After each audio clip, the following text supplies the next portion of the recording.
언제나 우리의 찬양과 경배를 받으시기 합당하신 하나님, 우리의 찬양과 경배와 예배를 받으옵소서. 우리가 주님을 예배할 때 성령 하나님 임재하여 주시고 하나님께만 영광 올려드리는 복된 은혜 예배로 성령 하나님 인도하여 주옵소서. 감사드리며 예수님의 이름으로 기도드립니다. 아멘.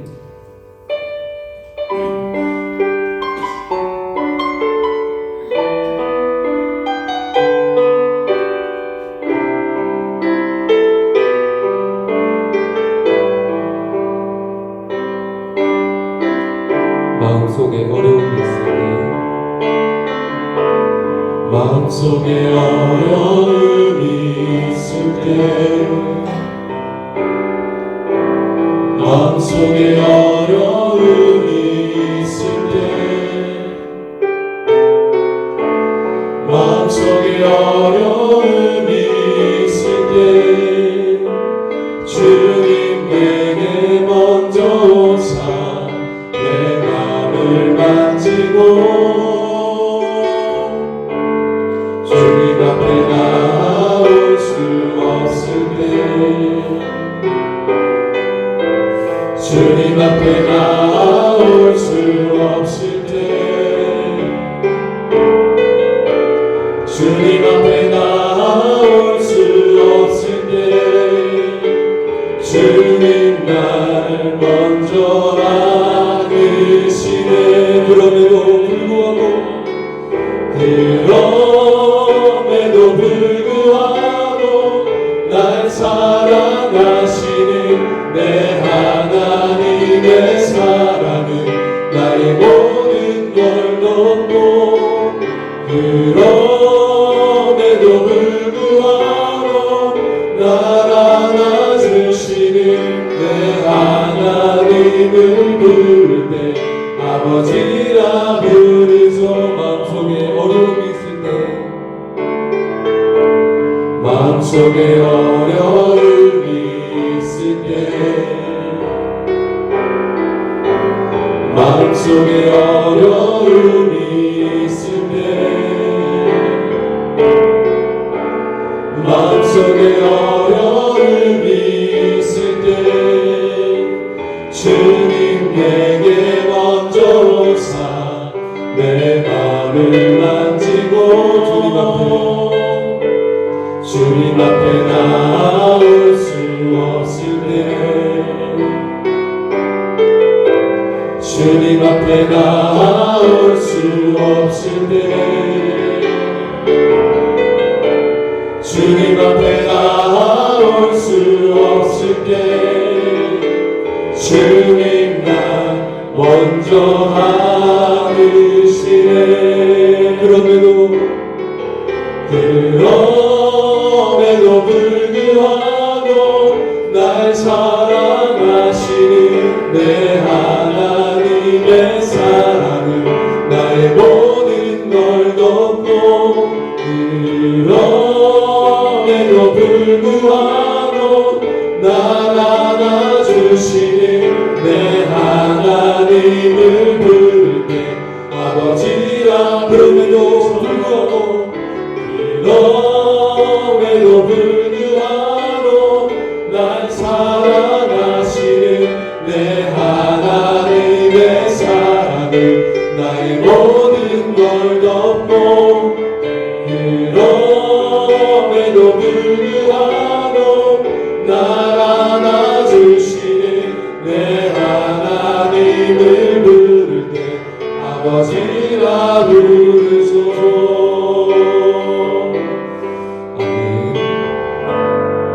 우리 시간에 힘차게 박수 치면서 우리 하나님을 찬양합니다.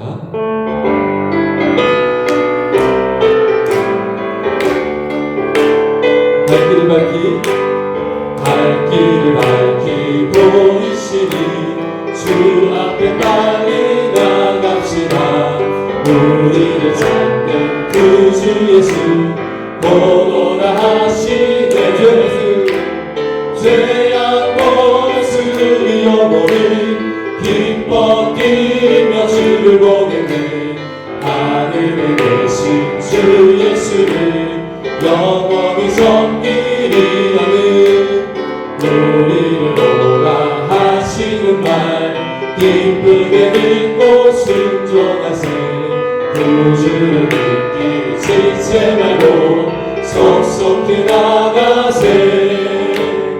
죄악 벗은 우리 영혼은 기뻐 뛰며 주를 보겠네. 하늘에 계신 주 예수를 영원히 섬기리. 주 오늘 여기 계시오니 나와서 주의 말씀 믿세. 듣기도 하며 생각하니 참 즐기시로다. 죄악 벗은 우리 영혼은 기뻐 뛰며 주를 보겠네. 하늘에 계신 주 예수를 영원히 섬기리.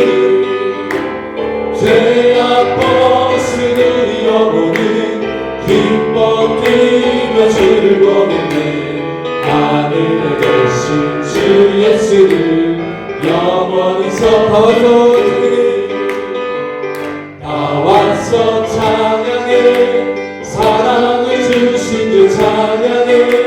사랑해 우리 주님. 생명 주셨네. 소리쳐 찬양해. 소리쳐 찬양해. 기쁨을 주시는 우리와 찬양의 제사 드리며 주님께 경배해. 나와서 찬양해. 찬양해. 찬양해 주님. 찬양해 주님. 우리와 나와서 찬양해. 찬양해. 찬양해 주님. 찬양해 주님. 우리 가서 찬양해. 나와서 찬양해. 사랑을 주신 주 찬양해. 사랑해 우리 주님. 생명 주셨네. 생명 주셨네. 소리쳐 찬양해. 기쁨을 주시는 우리와 찬양의 제사 드리며 주님께 경배해. 나와서 찬양해. 나와서 찬양해. 찬양해. 찬양해 주님. 찬양해 주님. 우리와 나와서 찬양해. 찬양해. 찬양해 주님. 찬양해 주님. 나와서 찬양해. 나와서 찬양해. 찬양해. 찬양해 주님. 찬양해 주님. 우리와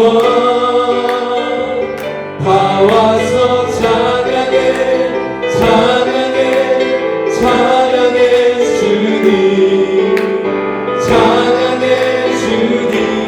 우리와 우리 찬양과 함께 합당하신 우리 예수님의 교회 영광의 박수 올려드리시겠습니다. 할렐루야.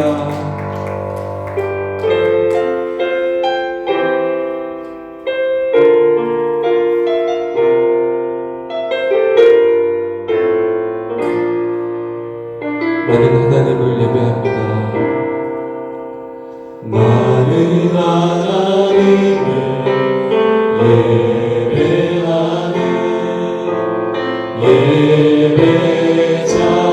예배자입니다. 내가 서 있는 곳 어디서나 하나님을 예배합니다. 내 영혼 거룩한 은혜를 향하여 내 마음 완전한 하나님 향하여 이곳에서 바로 이 시간 하나님을 예배하. 나는 하나님을 예배하는 나는 하나님을 예배하는 예배자입니다. 내가 서 있는 곳 어디서나 하나님을 예배합니다. 내 영혼 거룩한 은혜를 향하여 내 마음 완전한 하나님 향하여 이곳에서 바로 이 시간 하나님을 예배한 내 영혼 거룩한 내 영혼 거룩한 은혜를 향하여 내 마음 완전한 하나님 향하여 이곳에서 바로 이 시간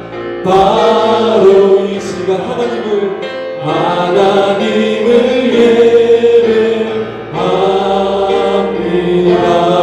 예배합니다. 아멘.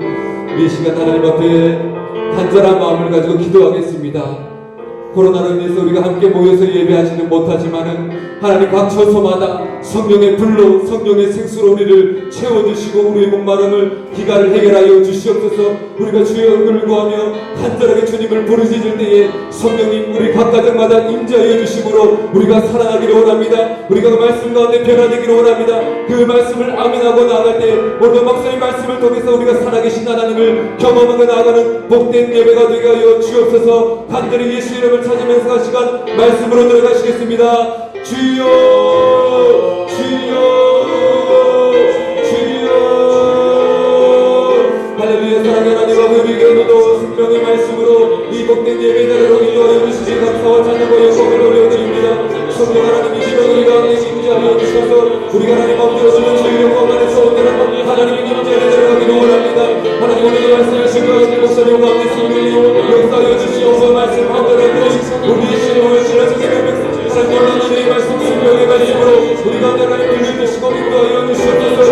우리의 상한 마음을 주님께서 깨뜨려 주시고 하나님 오늘 하나님 주의 영광 안에서 온전한 하나님의 임재 안으로 들어가 하나님의 은혜를 머물기를 원합니다.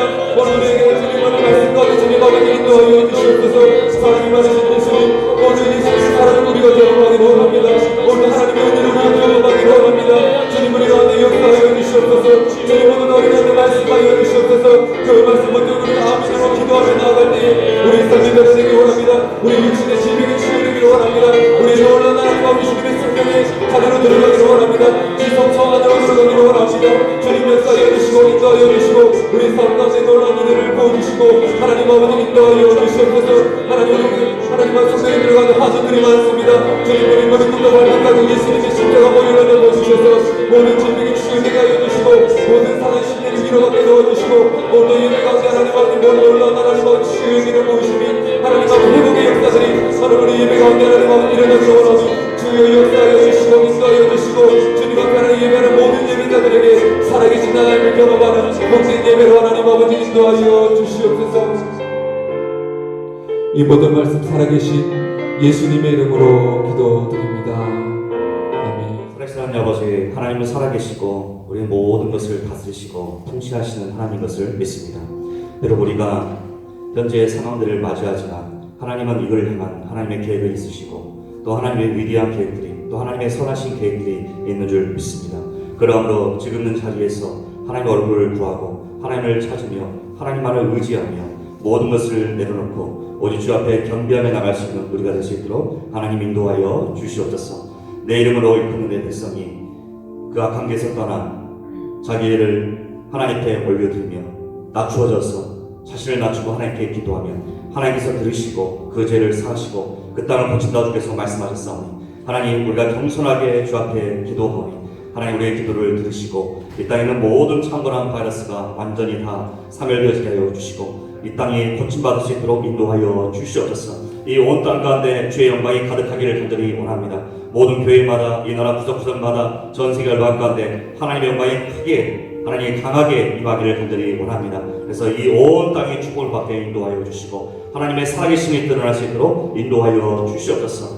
특별히 각 가정에 또 사업에서 고군분투하며 살아가는 우리 모든 성도님들 한 분 한 분 축복하여 주시고, 사업이 어려운 가운데 있지만 하나님께서 돌파구를 주시고 도리어 이것이 기회가 되도록 역사하셔서 모든 기적들이 각 사업지마다 일어나도록 인도하여 주시고, 만지는 것마다 손대는 것마다 생각하는 것마다 계획하는 것마다 하나님의 도우심과 돌보심을 경험하도록 인도하여 주시옵소서. 또한 각 가정마다 하나님 나라가 임하게 하여 주시고, 사업장마다 하나님 나라가 임하게 하여 주시고, 생수강이 터져나오도록 역사하셔서 배에서 생수강이 터져나와 하나님의 나라를 많이 누릴 수 있는 우리 모두가 될 수 있도록 인도하여 주시옵소서. 하나님 아버지, 지금 이 시점 가운데 이 나라 전반적으로 힘들어하고 어려워하고 그리고 아파하는 영혼들이 있으니까 기억하여 주시고 위로하여 주시고 힘을 주시고 소망을 주셔서 하나님 주시는 소망과 힘을 가지고 나갈 수 있는 귀한 사람들 될 수 있도록 축복하여 주시옵소서. 그래서 이 땅에 하나님 절망이 아닌 소망이 일어나게 인도하여 주시고 기대가 일어나게 하여 주셔서 더욱더 하나님을 간절히 찾는 이 땅이 되도록 인도하여 주시옵소서. 특별히 오늘도 우리가 수요 예배로 주 앞에 올려드리며 나가오니 이 예배를 주님 받으시고 우리가 진정한 예배로서 주 앞에 섭니다. 하나님, 오늘 드려진 이 예배가 하나님을 기쁘시게 하고 감동시키는 예배가 되게 인도하여 주셔서 하나님, 오늘도 주 앞에 나갈 때 이 예배를 통하여 하나님 영광을 보게 인도하여 주시고 주의 귀한 말씀이 우리의 심령 가운데 그대로 선포될 수 있도록 인도하여 주시옵소서. 특별히 하나님 아버지 말씀을 증거하신 목사님과 함께하여 주셔서 성령 충만하게 인도하여 주시고 성령의 능력 가운데 마음껏 하나님의 말씀이 선포되도록 하나님의 말씀이 증거되도록 기어 인도하시고 역사하여 주시옵소서. 오늘도 우리가 말씀하시고 우리를 새롭게 하시고 소생케 하실, 우리를 충만하게 하실 하나님을 기대하며 감사드리며 예수님의 이름으로 기도합니다. 아멘.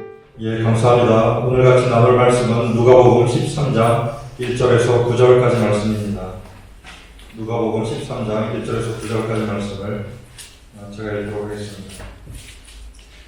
그때 마침 두어 사람이 와서 빌라도가 어떤 갈릴리 사람들의 피를 그들의 제물에 섞은 일로 예수께 아뢰니 대답하여 이르시되 너희는 이 갈릴리 사람들이 이같이 해받음으로 다른 모든 갈릴리 사람보다 죄가 더 있는 줄 아느냐? 너희에게 이르노니 아니라.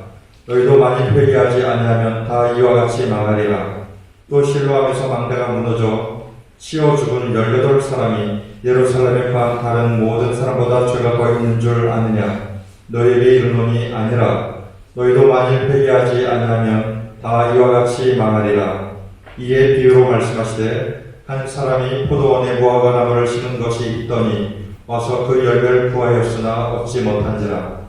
포도원 지기에게 이르되 내가 3년을 와서 이 무화과 나무에서 열매를 구하되 얻지 못하니 찍어버리라. 어찌 땅만 버리게 하겠느냐. 대답하여 이르되 주인이여 금년에도 그대로 두소서. 내가 도록하고 거름을 줄이니 이후에 만일 열매가 열면 좋거니와 그렇지 않으면 찍어버리소서 하였다 하시니라. 아멘. 잠깐 기도합니다. 살아계신 아버지 하나님, 지금 시간에 은혜를 더하여 주시고 온라인 통해서 예배를 드리는 모든 신령들의 마음을 만지시며 하나님을 바라보도록 은혜를 더하여 주시옵소서. 예수님 이름으로 기도합니다.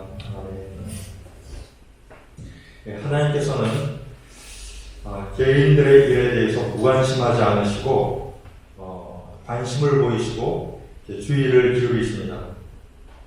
그 하나님의 관심은 우리가 만나는 여러 사건을 통해서 여러 사람들을 통해서 드러나게 되는데, 그러니까 하나님께서 관심을 가지고 계시다라는 것은 그 가운데 하나님의 의도가 있다는 뜻이기도 하고요. 하나님의 의도가 있다는 것은 그 속에 하나님의 메시지가 존재한다라는 것을 의미합니다.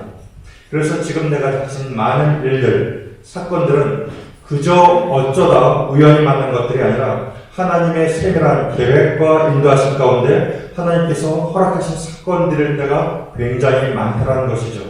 그래서 많은 경우 그 속에는 하나님께서 나에게 보내신 그분의 독특한 메시지가 있는 것입니다. 한 개인의 일이 이루어진데 그러면 수많은 사람들에게 중요한 영향을 미치고 있는 커다란 일들은 어떨까요? 당연하게 하나님께서 그 커다란 여러 가지 일들을 통해서 말씀을 허락하시고 메시지를 주시는 것이 너무나 당연한 것입니다. 한 나라가 그렇고, 한 교회가 그렇고, 한 가정이 그렇고, 그리고 전 세계가 그렇습니다. 이것을 발견하고 찾아내야만 합니다. 그리고 제대로 발견한 하나님의 메시지는 나를 살리고 이웃을 살리고 은혜를 통한 하나님의 구원을 결국에는 맛보게 만들기 때문에 그런 것입니다. 지금 전 세계를 휩쓸고 있는 이 코로나 바이러스 사태는 어떨까요? 그저 우연일까요? 그저 중국 우한에서 어떤 사건이 발생해서 알지 못한 사건이 발생해서 이렇게 전 세계에 그냥 그렇게 퍼져나가는 것일까요? 아니면 여기에도 하나님의 메시지가 있는 것일까요? 저는 하나님의 메시지가 분명히 있다고 생각을 합니다. 그 영향이 한 개인에게 국한된다면 그 당사자를 향한 메시지가 되겠지만은 그 영향력이 한 가족이라면 한 가정을 향한 메시지가 그 속에 숨어 있을 수 있고, 그리고 그 영향력이 한 나라나 국가라면 한 나라나 국가에 대한 하나님의 메시지가 존재한다는 것이죠. 그러나 지금 이 코로나 바이러스 사태는 전 세계 모든 나라 사람들이 다 영향을 받고 있어요. 그 무슨 뜻일까요? 그렇죠. 전 세계 사람들에게 하시는 하나님의 음성, 메시지가 숨겨져 있다라는 것입니다. 이것을 놓쳐서는 안 될 것입니다. 그리고 당연히 그 제대로 된 메시지는 구성원인 우리 각자, 여러분과 또 말씀을 나누고 있는 저를 포함하고 있는 것입니다. 이 메시지의 핵심에서, 하나님께서 전달하신 메시지의 핵심에서 나를 제어버리면은 엉뚱하고도 무서운 결과로 이어질 수 있기 때문에 굉장히 조심스럽습니다. 14세기 중반쯤 되는데요.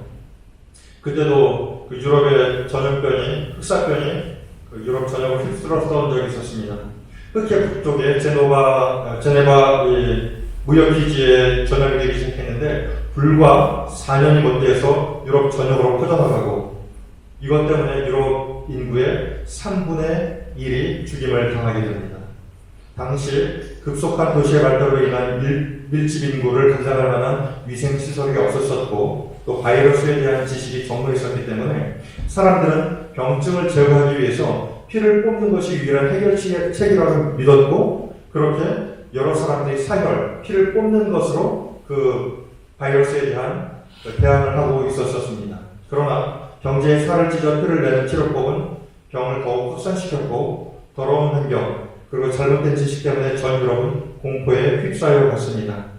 당시 유럽 문명을 주도했던 교회가 이에 대한 해답을 내놔야 되는데 별다른 방법을 찾을 수가 없었어요. 그래서 초기에는 그냥 그 스스로에게 채찍질을 하는 자학적인 방법을 통해서 선택을 했었는데 당연히 아무런 효험이 없었었죠. 그리고 병이 계속되어 확산되어 가기 때문에 교회는 궁지에 몰리게 됐었습니다.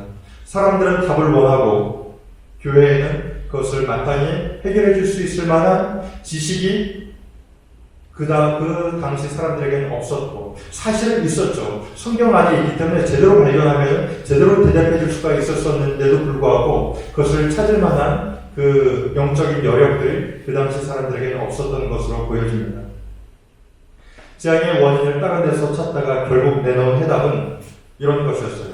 누군가 하나님을 분노하게 만들었고 그 벌로 역병이 시작된 것이다. 그럼 그 누군가가 누구냐? 그리고 그 악에 대한 근원으로 유대인들을 지목하게 되었었습니다. 당시 사람들에 비해서 상대적으로 위생관념이 발달한 유대인들은 집단 거주 지역에서 살면서 그렇게 병의 영향을 받지 않았었어요. 피해가 적었죠. 사람들의 인식 속에서는 자연스럽게 피해자는 기독교인, 가해자는 유대인, 이런 공식이 성립하게 되고, 유대인 사회에, 유럽 사회의 이 유대인 차별과 혐오는 걷잡을 수 없이 확대 재생산되기 시작했습니다.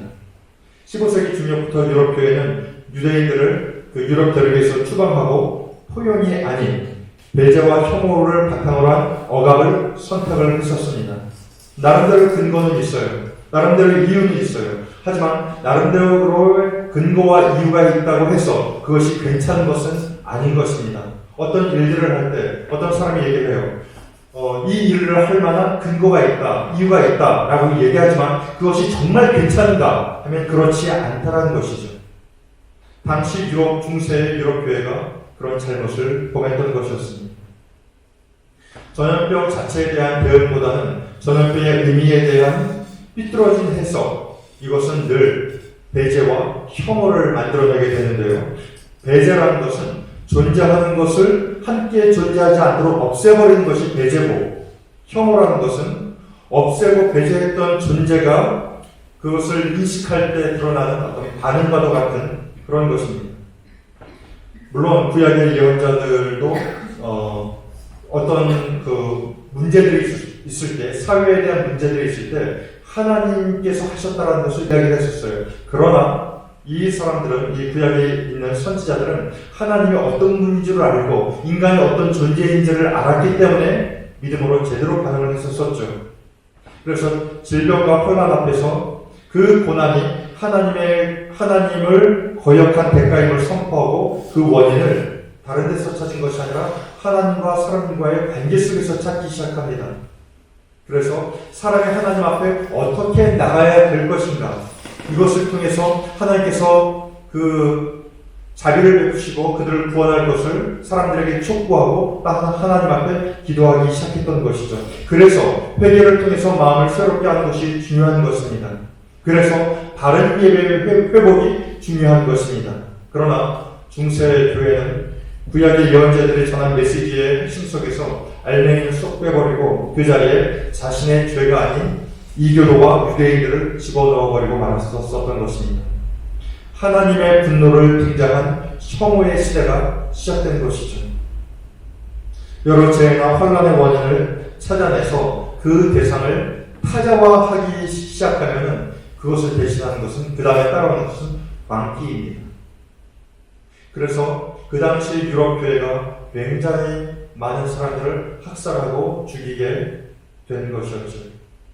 유대인과 이교도, 마녀, 흑사병의 원흉으로 지목되자 병으로 죽어가는 사람들은 그들을 저주하기 시작했고 그 가족들은 분노하기 시작했습니다. 병의 원흉을 심판하기 위해서 모인 자리에서 병은 다시 퍼져나가기 시작했고 그렇게 유럽의 인구의 3분의 1이 죽어가게 된 것입니다. 그 이후 200년이 지나면서 흑사병은 잠잠해졌지만 혐오라는 질병은 더욱더 기세등등하게 유럽 전역을 휩쓸어가기 시작했습니다. 혐오에 물든 사람들은 이제 하나님을 찾지 않습니다. 회개하지도 않지요.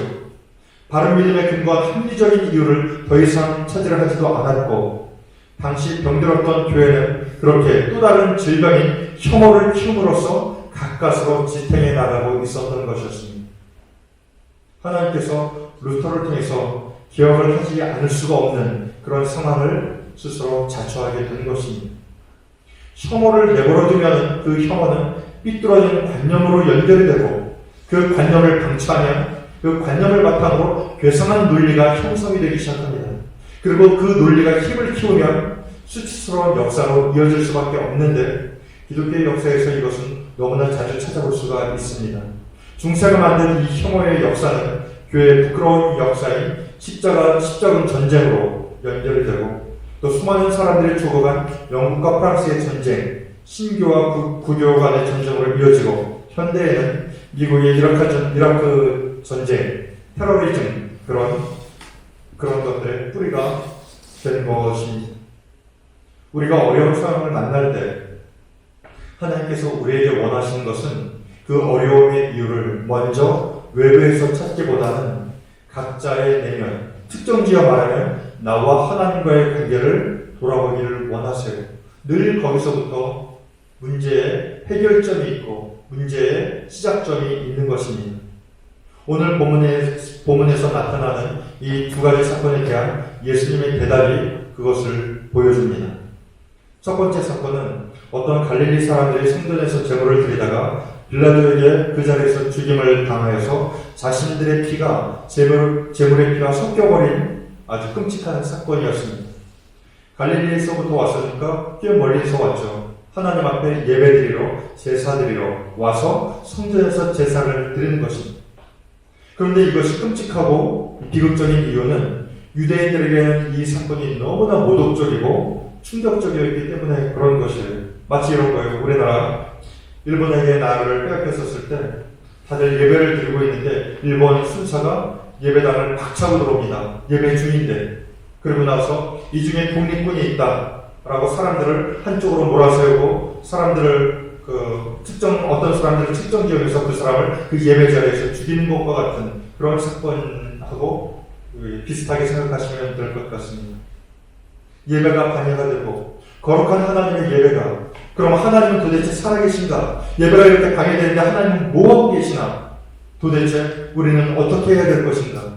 그런 의문에 빠지지 않을 수가 없게 된 것이죠. 그래서 이 사건이 뉴스가 되는 거예요. 이 소식을 들은 사람들의 마음은 어땠을까요? 분노가 치밀어 오르지 않았을까요?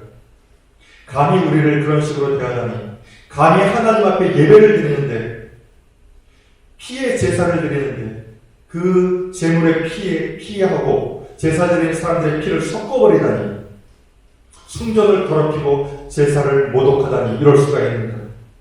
예수님 곁에는 수많은 사람들이 있었어요. 그들의 마음에 아마 뜨거운 울컥하는 마음이 일어나지 않았을까 생각이 듭니다. 지금 예수님께 이 소식을 전한 사람은 어떤 마음으로 예수님 앞에 이 소식을 이야기하고 있는 것이겠어요? 예수님도 갈릴리 사람이죠. 그리고 무엇보다도 예수님은 그들이 기다리는 메시아로 생각되어지는 분이셨었고요. 그래서 우리가 이분을 따르고 있는 것 아니겠어요? 하나님이 약속하신 메시아, 로마로부터 이스라엘을 해방시켜 주실 분, 그들에게 평화를 가져다 주실 그 메시아가 그들 앞에 계신 것입니다. 그들이 이런 생각을 하지 않았을까요? 빌라도가 이런 끔찍한 짓을 하다니 드디어 때가 되었구나. 이분이 메시아라면 이 일을 그냥 두고 지나가진 않으실 거야. 예루살렘으로 가서 이스라엘의 독립을 이루어보자. 그런데 예수님의 대답이 아주 뜻밖입니다. 오늘 본문 누가복음 13장 2절 3절을 이렇게 얘기합니다. 대답하여 이르시되 이 갈릴리 사람들이 이같이 해받음으로 다른 모든 갈릴리 사람보다 죄가 더 있는 줄 아느냐? 너희에게 이르노니 아니라. 너희도 만일 회개하지 아니하면 다 이와 같이 망하리라. 예수님의 답변을 보면 많은 사람들이 이 빌라도에게 죽임을 당한 이 갈릴리 사람들이 죄가 더 많았다는 것은 아닌가, 이렇게 생각을 하고 있었던 것으로 보여집니다. 불행한 사고, 갑작스러운 재난이나 비참한 죽음은 심각한 죄에 대한 하나님의 심판이라고 생각을 하고 있는 것이죠. 당시 사람들의 생각이 그랬어요. 그래서 욥을 위로하러 온 이 세 친구는 그냥 평범한 사람들이 아니거든요. 당대에 뛰어난 학자들이고 하나님을 사랑하는 사람들이고 믿음의 사람들이었었어요. 하나님을 뜨겁게 사랑하고 사람들한테 하나님은 이런 분이다라고 얘기할 수 있는 굉장히 뛰어난 사람들이 있었어요. 그럼에도 불구하고, 그리고 이 사람들은 욥을 미워했던 사람들일까요? 아니죠. 욥을 너무나 사랑하는 사람들이에요. 욥하고 너무나 마음을 같이 하는 그런 친구들이란 말이에요. 그런데도 불구하고 이 사람들이 와서 욥을 위로한다라고 와서 하는 말이 뭐냐면, 욥, 네가 그렇게 그 고통을 당하는 것은 너도 모르는 죄가 있는 것이 아닌가? 자꾸 죄를 들춰내고 찾아내려고 하는 거잖아요. 그러니까 욥은 계속 마음이 상하는 거예요. 사람들은 그렇게 생각을 하는 것입니다. 한계를 넘어선 그들의 죄를 하나님이 심판하신 거야.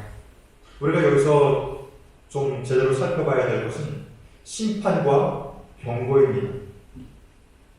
하나님은 물론 죄를 그냥 내버려 두진 않으세요.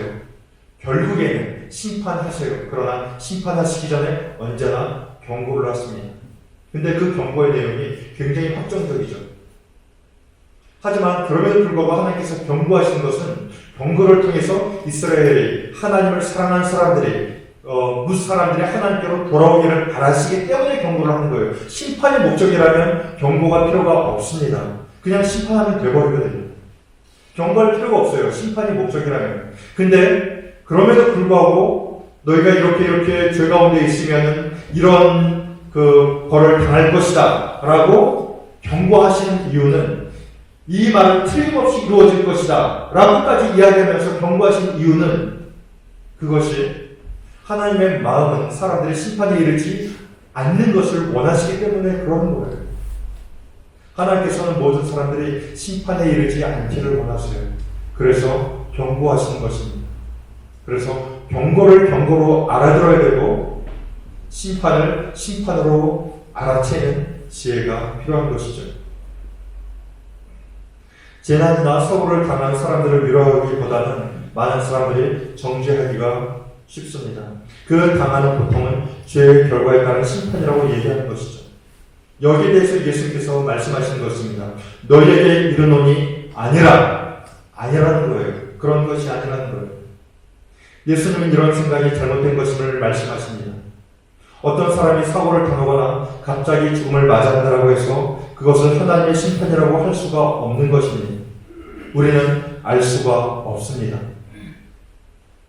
만약 사람들이 각자 자기의 죄로 인해서 사고나 재난을 당한다면 우리는 몇몇 사람들이 사고로 죽는 일로 놀라워하는 것이 아니라 이렇게 많은 사람들이 계속 살고 있다는 사실에 대해서 더 놀라야 할 것이기 때문에 그렇습니다.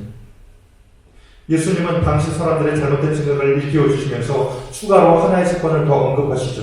그리고 같은 말씀을 한 번 더 반복하시면서 강조하십니다. 누가복음 13장 4절 5절입니다. 또 실로암에서 망대가 무너져 치워 죽은 18사람이 예루살렘에 간 다른 모든 사람보다 죄가 더 있는 줄 아느냐? 너희에게 이르노니 아니라. 너희도 만일 회개하지 아니하면 다 이와 같이 망하리라. 우리가 놓치지 말아야 하는 것은 다른 사람의 인생에 대해서, 그들의 한 일에 대해서, 그들이 당한 사고와 재난을 생각하면서 동시에 나의 인생에 대해서, 나의 죽음에 대해서, 나의 종말에 대해서 살펴봐야만 한다는 것입니다. 최근에 제가 뉴스를 보니까 두 가지 사건이 부각이 된 것 같아요. 하나는 이 코로나 바이러스 사건이고, 한국에 있는 또 다른 한 가지 사건은 이 박사라는 사람에 대한 사건이에요. 뉴스에 나오는 박사라는 사람에 대해서 분노하면서 정의를 외치지만 막상 나의 죄에 대해서는 잘 생각하지 않는 그런 사람들이 너무나 많은 것이 문제인 것입니다. 내 안을 먼저 살펴볼 수 있어야 합니다. 그렇게 우리가 우리 자신을 점검하기 시작하면 이런 고백이 자연스러워지게 돼요. 내 안에 선한 것이 없구나. 나 자신의 모습을 직면하면 지금 내가 살아있다는 사실이 얼마나 큰 은혜인지를 발견하게 되는 것입니다. 그때 우리에게 소망이 있습니다. 무너진 내 마음에, 절망하고 있는 나에게 정말 필요한 하나님의 은혜가 임하게 되는 것입니다. 정말 심판받아야 하는 악은 바깥에 있는 것이 아니라 내 속에 있는 것입니다. 그래서 예수님께서는 먼저 자신의 상태를 살피라고 말씀하십니다. 그리고 이야기하시죠. 회개하라. 예수님은 이 두 가지 사건을 통해서 같은 말씀을 반복하세요. 너희도 만일 회개하지 아니하면 다 이와 같이 망하리라. 사람마다 시간의 차이는 있지만 결국 회개하지 않으면 모든 사람들이 다 망한다는 것입니다. 모든 사람들이 가는 이 동일한 목적지는 멸망이에요. 그래서 회개하지 않으면, 돌이키지 않으면 그 모든 사람이 멸망이라는 곳에 도착하게 될 수밖에 없습니다.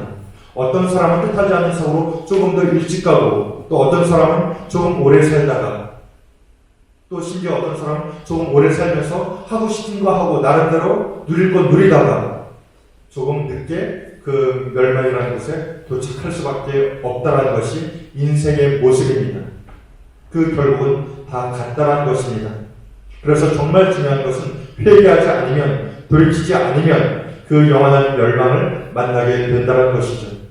그리고 이 회개는 그저 멸망받지 않기 위한 회개가 아니라 열매를 위한 회개인 것을 예수께서는 말씀하고 계세요.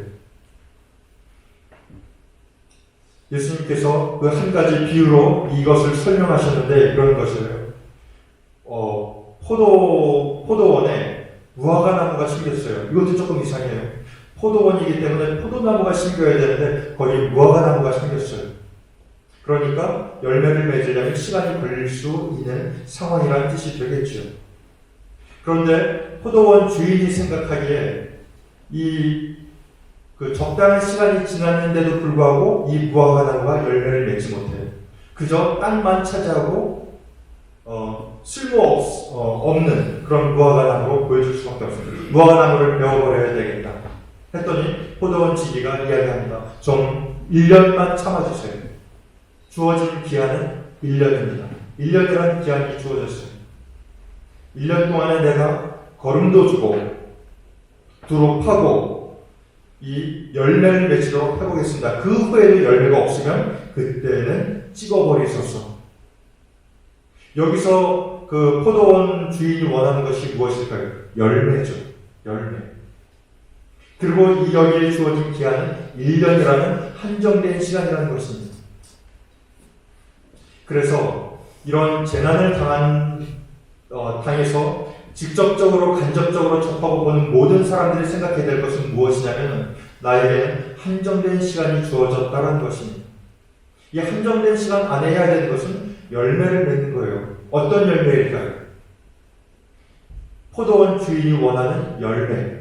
그 열매를 맺어야지 이 한정된 시간이 의미가 있는 것이죠. 이 한정된 시간을 열매를 제대로 맺지 못하고 지나버리게 되면 결국에는 도끼에 찍힐 수밖에 없는 입장에 처하게 됩니다. 그것이 곧 바로 멸망이라는 것이죠.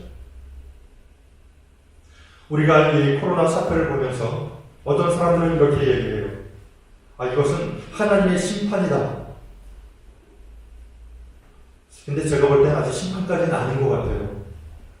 심판이 되려면은, 그러니까 제가 생각하는 심판은 이런 거예요. 계시록에 물론 전염병의 확산에 대해서 경고를 하고 있어요. 그러나 이것이 심판의 모습을 띠려면은 이 코로나 바이러스처럼 굉장히 강한 전염력이 있어야 되고, 이게 빨리 안 사라지잖아요. 감기처럼 잠복 기간이 2, 3일 정도로 짧으면 전 세계 사람들이 2, 3일만 딱 잠잡고 있으면은 사라질 텐데, 이 잠복 기간이 길어요. 증상도 또 불분명하고. 그러니까 계속 퍼져나가는 거예요. 전염력이 굉장히 빠르죠. 확산돼요.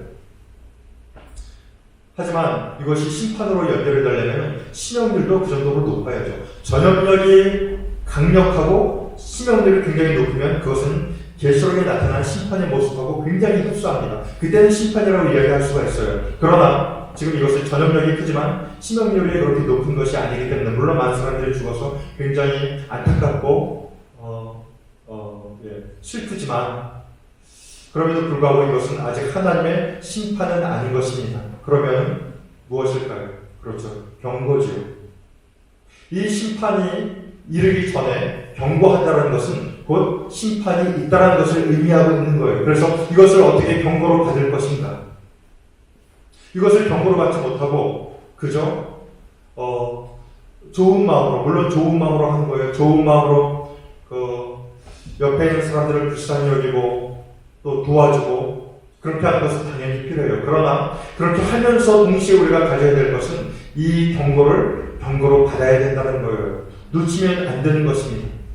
그래서 이것을 경고로 받으면 무엇을 해야 될까요? 그렇죠. 하나님과 나 자신의 관계를 되돌아보고 그리고 하나님께서 나에게 이 기간을 유예된 심판을 통해서 기간을 허락하시고 열매를 맺기를 촉구한다는 사실을 빨리 깨달아야 되는 것입니다.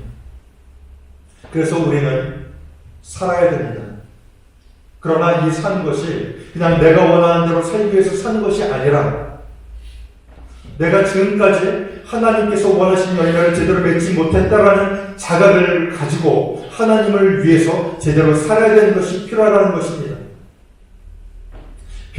벌을 면하기 위한 회개가 아니라 죽기 전에 그냥 회개해서 하나님의 진노의 심판을 면하라는 의미의 회개가 아닌 거예요. 그래서 이 회개는 열매를 위한 회개인데 열매를 위한 회개이기 때문에 그만큼 삶을 어떻게 살아내는가 하고 깊은 관계가 있는 것입니다.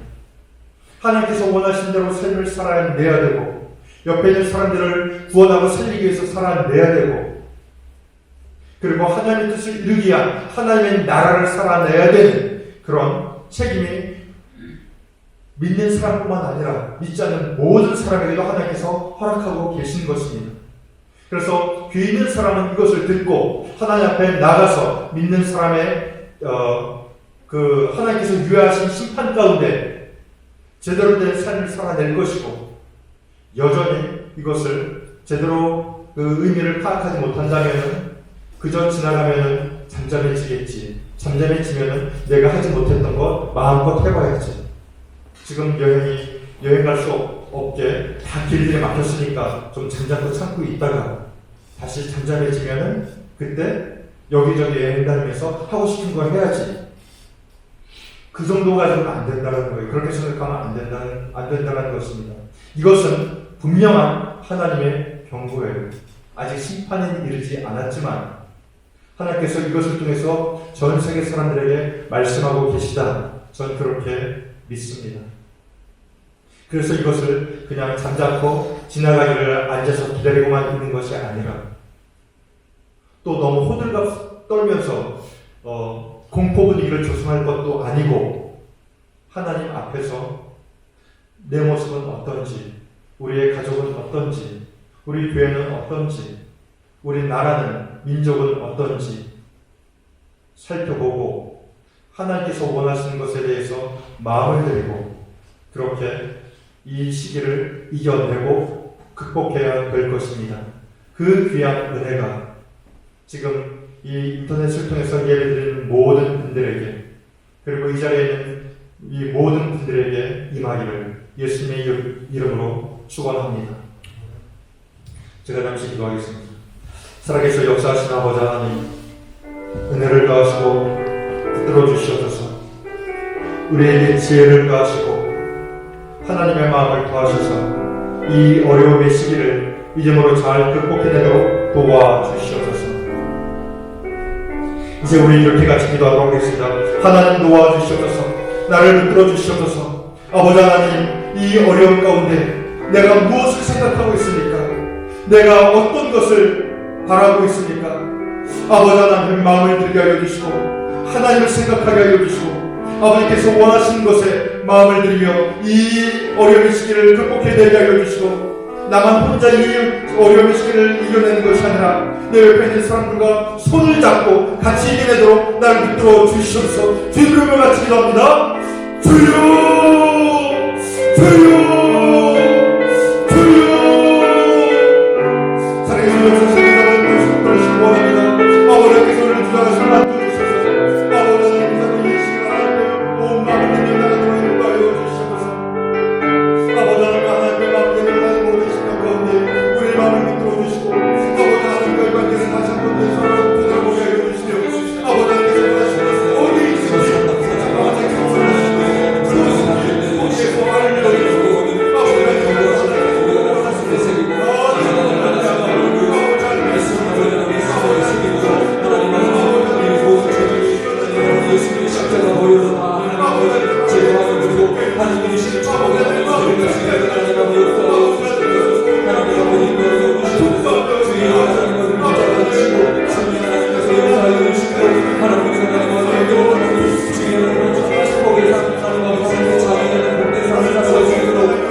기도하실 때 아버지 하나님, 우리가 이 새벽마다 드리는 기도를 통해서 우리가 하나님 앞에 나가는 이 회개의 기도를 통해서 열매 맺기를 간절히 원하는 이 기도를 통해서 아버지 하나님, 이 시간이 더 지나갈 때에 아버지 하나님, 이 시간이 너무나 오래 지속되지 않도록 우리에게 그 은혜를 베풀어 주시고 아버지 하나님, 저희가 부활절을 기대하며 기도하고 있는데 아버지 하나님, 부활절 때까지 그 전심으로 기도한 이 기도를 통해서 아버지 하나님, 우리 나라가 이 바이러스의 위협으로부터 온전히 벗어나게 하시고 부활의 생명을 허락하여 주시고 아버지, 전 세계 사람들이 아버지 하나님 정말 예수 부활의 생명을 맛보도록 역사하시고 인도하여 주시옵소서. 이 기도가 이 나라를 살릴 줄을 믿습니다.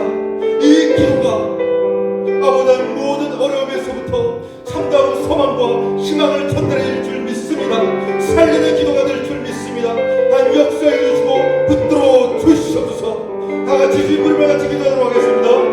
주여 주여 주여. 주여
우리의 기도가 하나님 앞에 바르게 겸비하여 낮아진 마음으로 회개의 마음을 가지고 하나님께서 우리에게 허락하신 이 그 나머지 시간들을 통하여 아버지 하나님께서 원하신 열매 맺기를 간구하며 살기를 바라는 이 모든 기도자를 통해서 아버지 하나님 이 기도가 살리는 기도가 되게 하여 주시옵소서.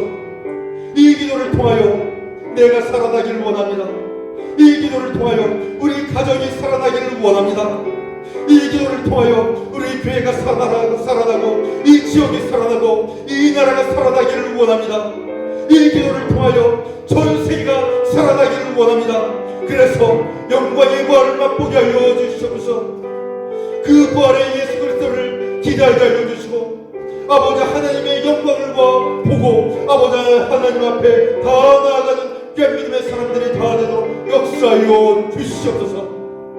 그런 기도자들 되게 하여 주시고 그런 교회 되게 하여 주시고 그런 나라와 민족 되도록 역사하여 주시옵소서. 살아계신 예수님 이름으로 기도하옵나이다. 아멘.